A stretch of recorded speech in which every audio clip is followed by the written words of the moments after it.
నమస్కారం, BSK news కి స్వాగతం. హెడ్లైన్ చూద్దాం.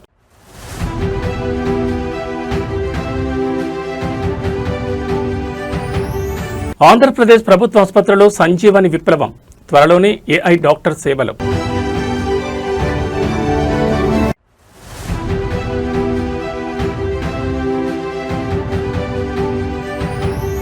రామకుప్పం జడ్పీ హైస్కూల్ సందర్శన, విద్యార్థులకు ఆప్యాయంగా చాక్లెట్ల పంపిణీ.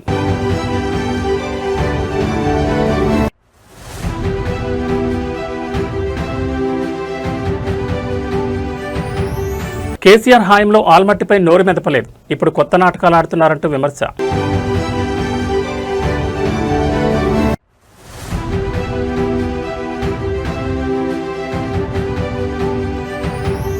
హన్మకొండ రోహిణి ఆసుపత్రికి చేరుకున్న కేటీఆర్, హరీష్ రావు బాధితులకు పరామర్శ. ఆంధ్రప్రదేశ్ ప్రభుత్వ ఆసుపత్రుల్లో వైద్య సేవల రూపురేఖలు వేగంగా మారుతున్నాయి. సాధారణ ప్రజలు, నిరక్షరాస్యులు సైతం సులభంగా అర్థం చేసుకునేలా రూపొందించిన సంజీవని పథకానికి గ్రామీణ ప్రాంతాల నుంచి విశేష స్పందన లభిస్తోంది. ఫోన్ కాల్స్, సిటిజన్ యాప్ ద్వారా వైద్యులతో నేరుగా సంప్రదించి సలహాలు తీసుకుంటున్న లబ్ధిదారులు సంతోషం వ్యక్తం చేస్తున్నారు. అయితే ఇది కేవలం ప్రారంభం మాత్రమేనని, రాబోయే రోజుల్లో ఏఐ డాక్టర్ సహా అత్యాధునిక డిజిటల్ హెల్త్ ప్రొఫైలింగ్ సేవలు అందుబాటులోకి తీసుకురాబోతున్నట్లు ప్రభుత్వం వెల్లడించింది. ప్రభుత్వ ఆసుపత్రులలో మౌలిక సదుపాయాలు మెరుగవడంతో పాటు టెలిమెడిసిన్ వ్యవస్థ ద్వారా ఇంటి నుంచి వైద్యుల సలహాలు పొందే వెసులుబాటు సంజీవనితో లభించింది.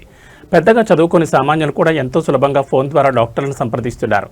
ఏఎన్ఎంల నుంచి సూపర్ స్పెషాలిటీ డాక్టర్ల వరకు ఒకే నెట్వర్క్ కిందకు తీసుకురావడంతో గ్రామీణ రోగులకు వైద్యం మరింత దరిచేరింది. రాబోయే రోజుల్లో ఆర్టిఫిషియల్ ఇంటెలిజెన్స్, ఏఐ సాంకేతికతతో కూడిన ఏఐ డాక్టర్ సేవలను ప్రవేశపెట్టి వ్యాధులు రాకముందే గుర్తించి ముందస్తు జాగ్రత్తలు సూచించేలా ప్రణాళికలు సిద్ధమవుతున్నాయి. ప్రతి పౌరుడికి డిజిటల్ హెల్త్ ప్రొఫైల్ క్రియేట్ చేసి ఆధార్ ద్వారా గత వ్యాధుల రికార్డులను ఎక్కడైనా పరిశీలించేలా అత్యాధునిక నెట్వర్క్ సిద్ధం చేస్తున్నారు. సంజీవని పథకంతో ప్రజారోగ్య రంగాన్ని గ్లోబల్ ప్రమాణాలకు తీసుకెళ్లే ప్రయత్నం వేగంగా సాగుతోంది. ఏంటమ్మా నీ అనుభవాలేంటి?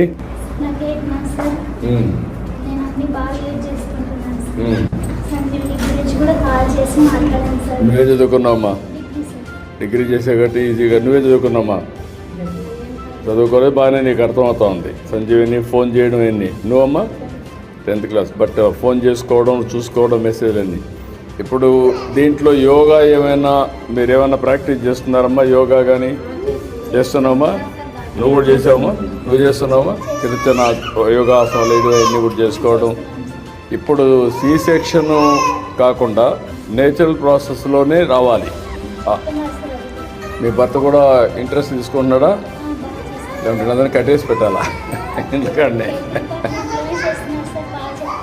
అదేమ్మా, అందరూ కలిసి డిస్కస్ చేసుకోవడం, మాట్లాడుకోవడం అన్నీ జరుగుతున్నాయి. భార్య భర్త ఇద్దరు కలిసి.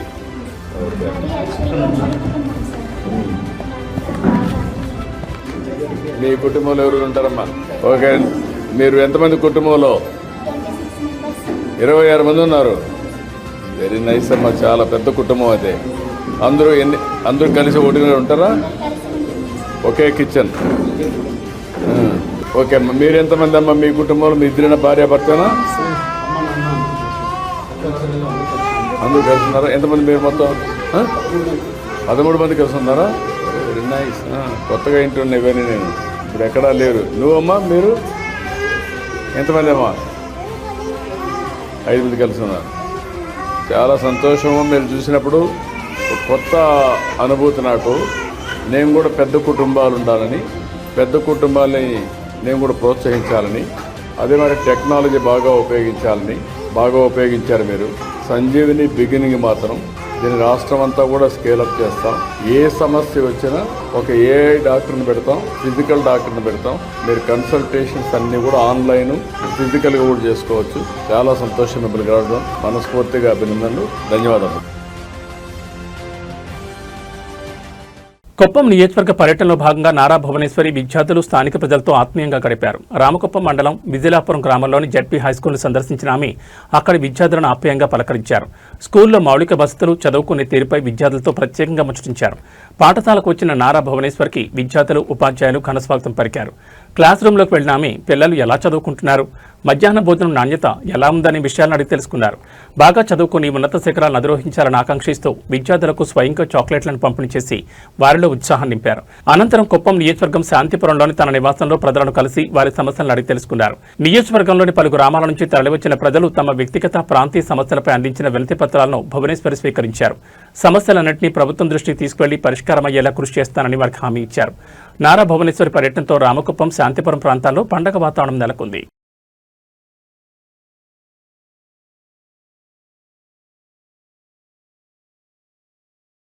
పాలమూరు నీటి ప్రాజెక్టులు, కృష్ణా జలాల వ్యవహారంలో ప్రతిపక్ష బీఆర్ఎస్ పార్టీపై మంత్రి వాకటి శ్రీహరి తీవ్రస్థాయిలో విరుచుపడ్డారు. పాలమూరు ప్రజలను మోసం చేసే చిల్లర రాజకీయాలు మానుకోవాలని హితవు పలికారు. కృష్ణా నదీ జలాల హక్కులపై మాట్లాడే ఏ రకమైన నైతిక హక్కు కానీ అర్హత కానీ బీఆర్ఎస్ నాయకులకు లేదని ఆయన స్పష్టం చేశారు. గతంలో బీఆర్ఎస్ అధికారంలో ఉన్నప్పుడు కర్ణాటక ప్రభుత్వం ఆల్మట్టి, ఎగువ కృష్ణా ప్రాజెక్టుల నిర్మాణాలు చేపడితే కేసీఆర్ ప్రభుత్వం నోరు మెదపలేదని వాకటి శ్రీహరి ఆరోపించారు.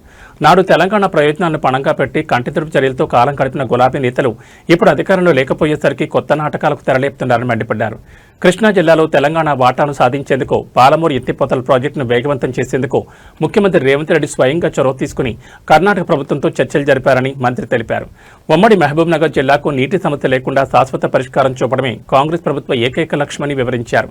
కృష్ణా నదీ జలాల పంపిణీ మరియు పాలమూరు రాజకీయాలు తెలంగాణ వ్యాప్తంగా తీవ్ర దుమారం రేపుతున్నాయి.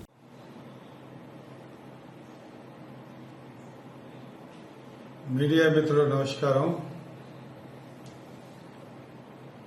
నిన్న పాలమూరు జిల్లాకు సంబంధించిన మాజీ మంత్రివర్యులు, మాజీ ఎమ్మెల్యేలందరూ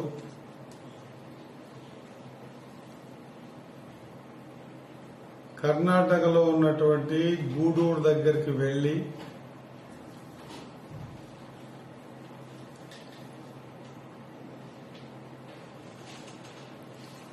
కర్ణాటకలో నీళ్లు, తెలంగాణలో బీళ్లు అని చెప్పేసి ఈరోజు వాళ్ళ పేపర్లల్లా ఇంత పెద్ద ఎత్తున పెద్ద అక్షరాలతో రాసుకున్నారు. నిజంగా కూడా బాధపడాల్సిన అంశమా, లేకుంటే మళ్ళొక్కసారి పాలమూరు జిల్లా ప్రజల్ని లేదా మక్తల్, నారాయణపేట్, దేవరగద్ర ఈ నీటికి సంబంధించి కృష్ణా జలాల మీద, భీమా జలాల మీద నిర్మించం చేసుకున్నటువంటి ఆనాడు కాంగ్రెస్ హయాంలో కట్టినటువంటి జూరాల ప్రాజెక్టు కింద పారివాహక ప్రాంతాల రైతులని మళ్ళొక్కసారి మోసం చేసే విధానమా నిజంగా కూడా అర్థం చేసుకోవాలి. నేను ఎప్పుడు ఊహించలే జీవితంలో ఈ విధమైనటువంటి విషయాలని వీళ్ళు డిస్కస్ చేస్తారు. ఏ నీళ్లు, నిధులు, నియామకాల మీదైతే తెలంగాణ వచ్చిందో, మరి ఏ నీళ్లు తమ 9.5 సంవత్సరాలు పరిపాలన బీఆర్ఎస్ పార్టీ ఉన్నప్పుడు కర్ణాటకలో డ్యాములు కట్టినప్పుడు ఒక్కనాడు కూడా విజిట్ చేయని, చూడని, తిరిగి చూడని, మళ్లీ చూడని వ్యక్తులందరూ కూడా ఈరోజు ముసలి కన్నీరు కార్చి ప్రజల్ని మోసం చేయాలనే ప్రయత్నం చేస్తే యువకులు, రైతులు మోసపోయే పరిస్థితుల్లో లేరు. జూరాల కింద ఉండి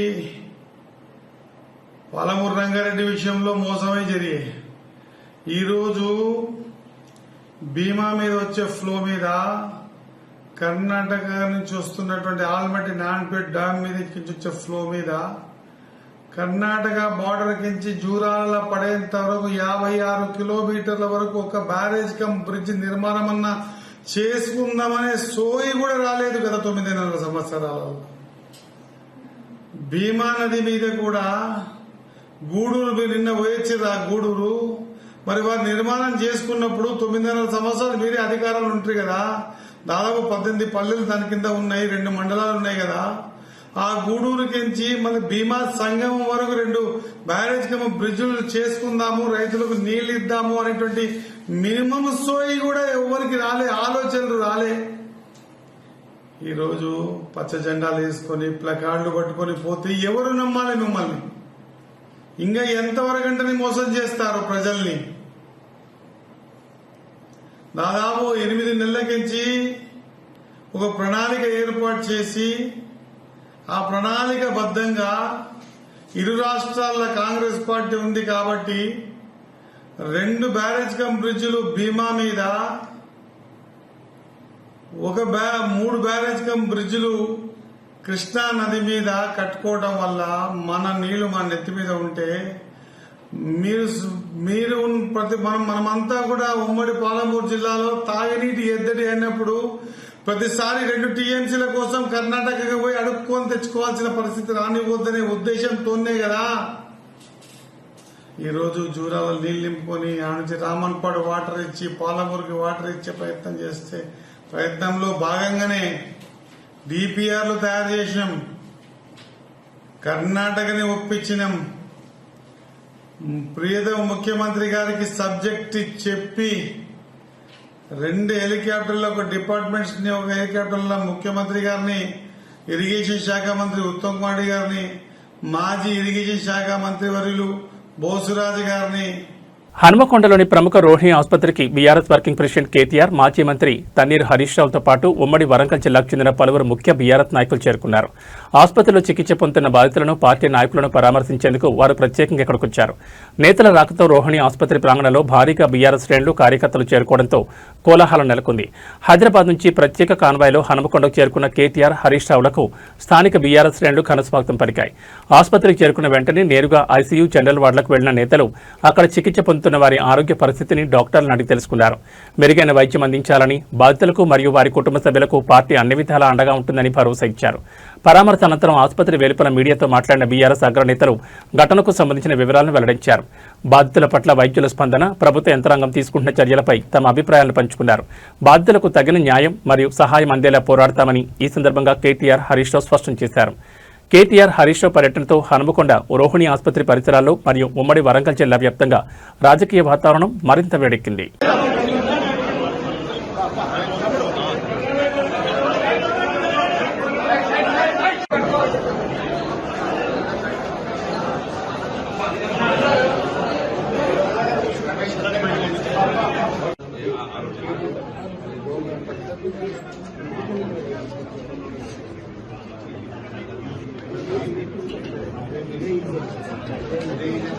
ఆంధ్రప్రదేశ్ డీఎస్సీ నియామకాల్లో తీవ్రస్థాయిలో అక్రమాలు జరిగాయంటూ డాక్టర్ బీఆర్ అంబేద్కర్ కోనసీమ జిల్లా వైఎస్ఆర్సీపీ అధ్యక్షుడు చెర్ల జగ్గిరెడ్డి సంచలన ఆరోపణ చేశారు.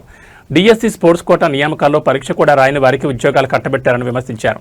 ఈ అవకతవకలకు నైతిక బాధ్యత వహిస్తూ రాష్ట్ర విద్యాశాఖ మంత్రి నారా లోకేష్ తక్షణమే తమ పదవికి రాజీనామా చేయాలని ఆయన డిమాండ్ చేశారు.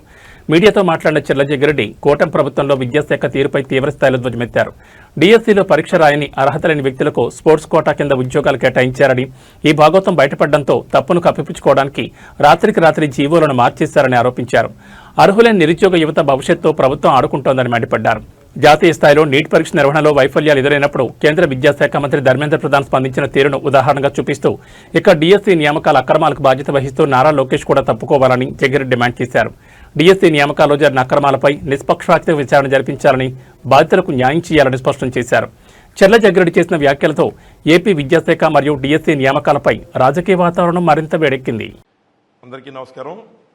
ఈరోజు ఢిల్లీలో కేంద్ర విద్యాశాఖ మంత్రిగా ఉన్నటువంటి ధర్మేంద్ర ప్రధాన్ గారు రాజీనామా చేయడం జరిగింది. ఏదైతే నీట్ పరీక్షలు నిర్వహించడంలో వైఫల్యం చెందిన కారణంగా నైతిక బాధ్యత వహించి ధర్మేంద్ర ప్రధాన్ గారు రాజీనామా చేశారు. మరి అదే చందాన ఈ రాష్ట్రంలో విద్యాశాఖ మంత్రిగా ఉన్నటువంటి లోకేష్ గారు ఏదైతే డిఎస్సిలో జరిగినటువంటి అక్రమాలకి నైతిక బాధ్యత వహించి వారు కూడా రాజీనామా చేయాలని చెప్పి సందర్భంగా వైఎస్ఆర్ కాంగ్రెస్ పార్టీ నుంచి డిమాండ్ చేస్తూ ఉన్నాం. ముఖ్యంగా ఏదైతే స్పోర్ట్స్ కోటాలో కనీసం రాత పరీక్షలు కూడా రాయనటువంటి వారికి ఉద్యోగాలు ఇచ్చిన ఘనత ఈ కూటమి ప్రభుత్వానికి దక్కుతోంది. అలాగే ఏదైతే మరి అవుట్సోర్సింగ్లో పనిచేస్తున్నటువంటి విద్యాశాఖలో అవుట్సోర్సింగ్లో పనిచేస్తున్నటువంటి ఉద్యోగికి స్టేట్ మొదటి ర్యాంక్ వస్తే ఆ స్టేట్ మొదటి ర్యాంకుకి సంబంధించినటువంటి డేటా ఇవ్వడంలో కూడా ఈ ప్రభుత్వం వైఫల్యం చెందింది. అలాగే వారికి అనుకూలంగా జీవోలు ఇచ్చుకొని వారికి కావలసినటువంటి వారికి ఉద్యోగాలు ఇచ్చి మళ్ళీ జీవోల్ని మార్చి ఇచ్చేటువంటి కార్యక్రమం కూడా ఇవాళ మన ఆంధ్ర రాష్ట్రంలో జరిగింది. ఈ వైఫల్యాలన్నిటికీ కూడా కారణం మరి నైతిక బాధ్యత వహించి విద్యాశాఖ మంత్రిగా ఉన్నటువంటి లోకేష్ గారు రాజీనామా చేయాలని చెప్పి మేము అడుగుతున్నాం. ఇవే కాదు, ఏదైతే వారి యొక్క శాఖలో ఈరోజు స్కూలు బ్యాగులు ఇవ్వడంలో వైఫల్యం, అలాగే స్కూలు బ్యాగులు నాణ్యతలో లోపం, అదేవిధంగా ఆగస్టు నెల వచ్చినప్పటికీ కూడా పాఠ్య పుస్తకాలు పూర్తిగా ఇవ్వడంలో కూడా ఈ యొక్క విద్యాశాఖ మంత్రి వైఫల్యం చెందారు. కాబట్టి వీటన్నిటికీ నైతిక బాధ్యత వహించి మీరు కూడా రాజీనామా చేయకపోతే మీ యొక్క పాలకులు నిద్రపోతే వారిని తట్టి లేపడానికి జన్ జీ అనేటువంటిది మీ వెనకాల ఉంది.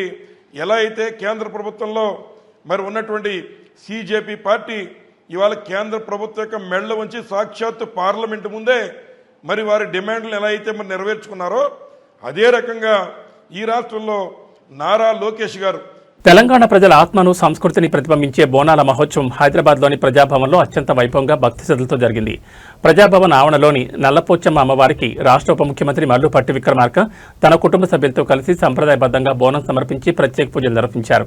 తెలంగాణ గ్రామీణ సంస్కృతి ఉట్టిపడేలా ప్రజాభవన్లో బోనాల వేడుకలను కన్నుల పండుగ ఏర్పాటు చేశారు. డిప్యూటీ సీఎం మల్లుపట్టి విక్రమార్క దంపతులు అమ్మవారికి నివేదనలు సమర్పించి రాష్ట్ర ప్రజలందరిపై అమ్మవారి చల్లని చూపు ఉండాలని, ప్రజలంతా సుఖ సంతోషాలతో ఉండాలని వేడుకున్నారు. తొట్టెలు, పోతురాజుల విన్యాసాలు మరియు మంగళ వాయిద్యాల నడుమ ప్రజాభవన్ ప్రాంగణం భక్తి పారవస్యంతో పులకించిపోయింది. ఈ వేడుకల్లో పలువురు ప్రజాప్రతినిధులు, అధికారులు మరియు పెద్ద సంఖ్యలో భక్తులు పాల్గొని అమ్మవారిని దర్శించుకుని ఆశీస్సులు పొందారు. తెలంగాణ రాష్ట్ర గుర్తింపుగా నిలిచే బోనాల పండుగను ప్రభుత్వ పరంగా ప్రజాభవన్లో ఘనంగా నిర్వహించడం పట్ల హర్షం వ్యక్తమైంది. ప్రజాభవన్లో జరిగిన నల్లపోచమ్మ బోనాల ఉత్సవాలు ఆధ్యాత్మిక సాంస్కృతిక శోభను సంతరించుకున్నాయి.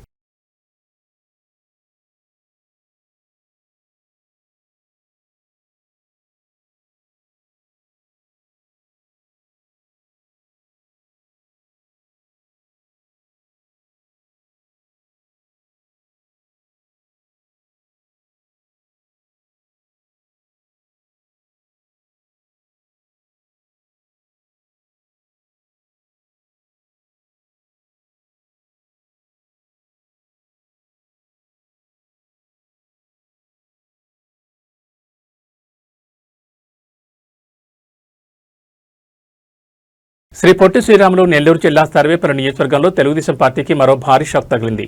ముత్తుకూరు మండలం తాళ్లపూడి గ్రామానికి చెందిన 20 కుటుంబాలు, పలువురు మైనార్టీ నేతలు టీడీపీని వీడి వైఎస్ఆర్ కాంగ్రెస్ పార్టీలో చేరారు. వైఎస్ఆర్సీపీ నెల్లూరు జిల్లా అధ్యక్షుడు మాజీ మంత్రి డాక్టర్ కాకాని గోవర్ధన్ రెడ్డి వారికి పార్టీ కండువాలు కప్పి సాదరంగా ఆహ్వానించారు. వైఎస్ఆర్సీపీ మండల కన్వీనర్ మెట్టా విష్ణువర్ధన్ రెడ్డి ఆధ్వర్యంలో జరిగిన ఈ కార్యక్రమంలో మాజీ ఎమ్మెల్యే కిలివేటి సంజీవయ్య, గురవయ్య తదితరులు పాల్గొన్నారు. ఈ సందర్భంగా మాట్లాడిన కాకాని గోవర్ధన్ రెడ్డి అధికార పార్టీలో లబ్ధి పొందే అవకాశం ఉన్నప్పటికీ ఆత్మగౌరవం కోసం జగనన్న నాయకత్వంపై నమ్మకంతో ప్రతిపక్షంలోకి రావడం సాహసోపేత నిర్ణయమని ప్రశంసించారు.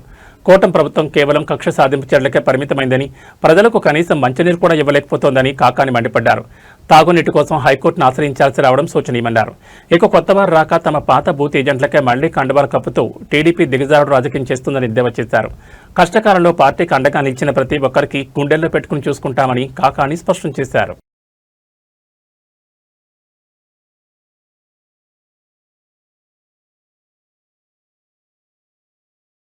ఉత్తరప్రదేశ్లోని జాతీయ రహదారిపై దారుణ దృశ్యం ఆవిష్కృతమైంది.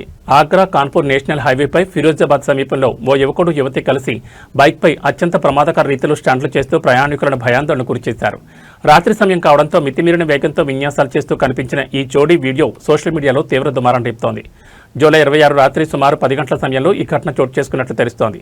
వేగంగా వెళ్తున్న వాహనాల నడుమ బైక్పై ప్రమాదకరమైన భంగిమలో కూర్చుని స్టంట్లు చేస్తుండగా పక్క నుంచి వెళ్తున్న తోటి ప్రయాణికులు హెచ్చరించారు. ఇలా చేయడం ప్రాణాలకే ప్రమాదమని ఆపాలని సూచించగా సదరు యువతి చలో నిక్లో అప్నా కామ్ కరో, పదండి మీ పని మీరు చూసుకోండి అంటూ అత్యంత నిర్లక్ష్యంగా జవాబిచ్చింది. యువతి ఇచ్చిన ఈ పొగరు వ్యాఖ్యలు, విన్యాసాల దృశ్యాలను కొందరు కెమెరాలో బంధించి నెట్లో పోస్ట్ చేయడంతో వీడియో క్షణాల్లో వైరల్గా మారింది. సొంత ప్రాణాలకే కాకుండా రోడ్డుపై వెళ్లే ఇతర ప్రయాణికుల ప్రాణాలకు ముప్పు తెచ్చేలా వ్యవహరించిన వీరిపై ఫిరోజాబాద్ పోలీసులు తక్షణమే కఠిన చర్యలు తీసుకోవాలని, వాహనం సీజ్ చేయాలని నెట్జన్లు డిమాండ్ చేస్తున్నారు. వైరల్ వీడియో ఆధారంగా యూపీ పోలీసులు విచారణ వేగవంతం చేసి నిందితులను గుర్తించే పనిలో పడ్డారు.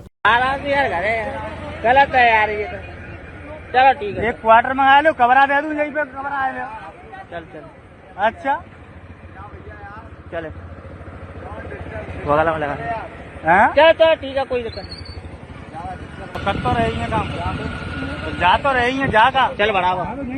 కేరళలోని జాతీయ రహదారిపై అత్యంత భయానక రోడ్డు ప్రమాదం చోటు చేసుకుంది. కుట్టిపురం వద్ద NH66పై వేగంగా వెళ్తున్న ఓ ప్రైవేట్ బస్సు అదుపు తప్పి రోడ్డు పక్కనే ఉన్న డివైడర్ను బలంగా ఢీకొట్టి బోల్తా కొట్టింది. ఈ ఘోర ప్రమాదంలో ఒకరు అక్కడికక్కడ మృతి చెందగా మరో 30 మంది ప్రయాణికులు తీవ్రంగా గాయపడ్డారు. ప్రమాదానికి సంబంధించిన సీసీటీవీ దృశ్యాలు సోషల్ మీడియాలో వైరల్గా మారాయి. త్రిశూర్ నుంచి కోజికోడ్ వైపు వెళ్తున్న సమయంలో డ్రైవర్ నియంత్రణ కోల్పోవడంతో ఈ ప్రమాదం జరిగింది. మితిమీరిన వేగంతో దూసుకొచ్చిన బస్సు డివైడర్ పైకెక్కి ఒక్కసారిగా పల్టీ కొట్టింది. ఈ క్రమంలోనే పక్కనే పార్క్ చేసి ఉన్న ఒక కారుపై బస్సు పడడంతో ఆ కారు పూర్తిగా ధ్వంసమైంది. ప్రమాదం జరిగిన సమయంలో బస్సులో ఉన్న ప్రయాణికుల ఆర్తనాదాలతో ఆ ప్రాంతమంతా భయాందోళనకరంగా మారింది. ప్రమాదం జరగగానే స్థానికులు వెంటనే స్పందించి బస్సు అద్దాలు పగలగొట్టి ప్రయాణికులను వెలికితీశారు. సమాచారం అందుకున్న పోలీసులు, రెస్క్యూ టీంలు ఘటనా స్థలానికి చేరుకుని గాయపడిన 30 మందిని సమీపంలోని ఆసుపత్రిలోకి తరలించారు. వీరిలో కొందరి పరిస్థితి విషమంగా ఉన్నట్లు సమాచారం. కేసు నమోదు చేసుకున్న పోలీసులు విచారణ ప్రారంభించారు. NH66పై జరిగిన ఈ భయానక ప్రమాదం ప్రయాణికులను తీవ్ర దిగ్భ్రాంతికి గురిచేసింది.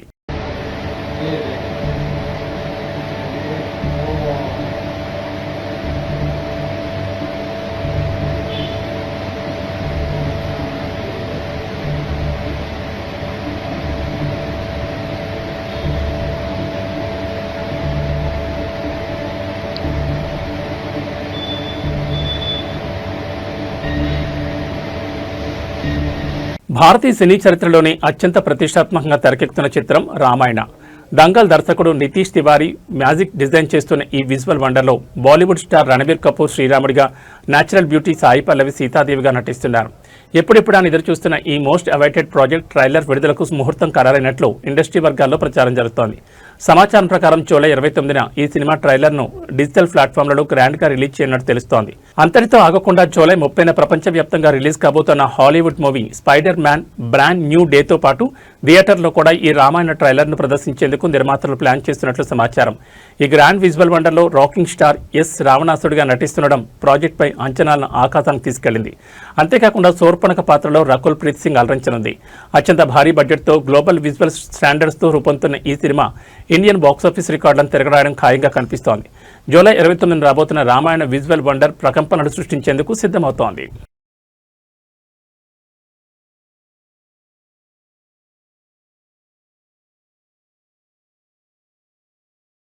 పసిడి ప్రియులకు, కొనుగోలుదారులకు మళ్లీ షాక్ తగిలింది. హైదరాబాద్ బులియన్ మార్కెట్లో బంగారం ధరలు ఇవాళ భారీగా పెరిగాయి. అంతర్జాతీయ మార్కెట్లలో చోటు చేసుకుంటున్న పరిణామాలు, డిమాండ్ పెరగడంతో దేశీయంగా కూడా పసిడి రేట్లు మళ్లీ రికార్డు స్థాయి దిశగా ఎగబాకుతున్నాయి. 24 క్యారెట్ల బంగారం ధర ఒక్కరోజే దాదాపు 1000 రూపాయల వరకు పెరగడం కొనుగోలుదారులను కలవరపెడుతోంది. మార్కెట్ రేట్ల వివరాల్లోకి వెళ్తే హైదరాబాద్లో 24 క్యారెట్ల 10 గ్రాముల స్వచ్ఛమైన బంగారం ధర ఇవాళ ఏకంగా 930 రూపాయలు పెరిగి 1,45,860కి చేరింది. ఇక ఆభరణాల తయారీకి ఉపయోగించే 22 క్యారెట్ల 10 గ్రాముల పసిడి ధర 850 రూపాయల ఎగబాకి 1,33,700 వద్ద ట్రేడ్ అవుతోంది. మరోవైపు కేజీ వెండి ధర 2,40,000 వద్ద స్థిరంగా కొనసాగుతోంది.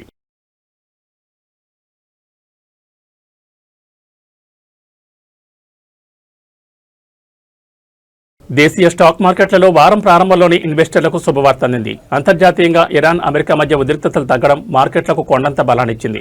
గ్లోబల్ మార్కెట్ల నుంచి సానుకూల సంకేతాలు రావడంతో దేశీయ సూచీలు, సెన్సెక్స్, నిఫ్టీలు సోమవారం భారీ లాభాలతో ప్రారంభమై దూసుకెళ్తున్నాయి. మార్కెట్ ట్రేడింగ్ వివరాల్లోకి వెళ్తే బొంబాయి స్టాక్ ఎక్స్చేంజ్ సూచీ సెన్సెక్స్ ఒక్కరోజు ఏకంగా 600 పాయింట్లకు పైగా లాభపడి 76,686 పాయింట్ల వద్ద ట్రేడ్ అవుతోంది. అటు నేషనల్ స్టాక్ ఎక్స్చేంజ్ సూచీ నిఫ్టీ కూడా 176 పాయింట్లు పెరిగి 23,944 వద్ద కొనసాగుతోంది. ప్రధానంగా టెక్నాలజీ, టెలికాం మరియు బ్యాంకింగ్ రంగానికి చెందిన షేర్లు భారీగా లాభాల్లో పయనిస్తూ మార్కెట్లకు ఊతాన్నిస్తున్నాయి. మరోవైపు అంతర్జాతీయ మార్కెట్లో ముడి చమురు ధరలు గణనీయంగా పడిపోవడం మార్కెట్ లాభాలకు ప్రధాన కారణమైంది. ఇటీవల ఏకంగా $100 మార్కును తాకిన బ్రెంట్ క్రూడాయిల్ ధర ఇవాళ 6.20% పడిపోయి $92.29కు చేరింది. క్రూడాయిల్ ధరలు తగ్గడం వల్ల భారత్ వంటి దిగుమతి చేసుకునే దేశాలకు తీవ్ర ఉపశమనం లభించినట్లయింది. గ్లోబల్ పరిణామాల నేపథ్యంలో రానున్న రోజుల్లో కూడా మార్కెట్లలో సానుకూల ధోరణి కొనసాగే అవకాశాలు కనిపిస్తున్నాయి.